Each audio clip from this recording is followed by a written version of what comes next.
Class তখন আমাদের 11, স্কুলে প্রজেক্ট লেখার খুবই চাপ। আমরা কি করতাম জানো? ওই 3-4 জন বান্ধবী মিলে যার বাড়িটা সবার মাঝামাঝি তার বাড়িতে একসঙ্গে বসে আড্ডা, তার সাথে প্রজেক্টের কাজগুলো করতাম।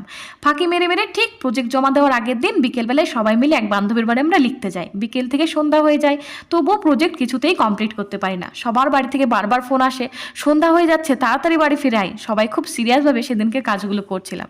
লেখা শেষ হতে হতে প্রায় 9:30 বেজে যায়। 3-4 জন বান্ধবী ব্যাগ ট্যাগ গুছিয়ে সবেই বেরিয়ে আসবো, ওদিকে কাকিমা চিৎকার শুরু করে, যাস না যাস না, রান্না হয়ে এসেছে, খেয়ে যা তোরা। কাকিমা চিৎকার শুনে রান্নাঘরে গিয়ে দেখি কাকিমা কাঁচা ডিমগুলো ঝোলের মধ্যে ভেঙে দিচ্ছে।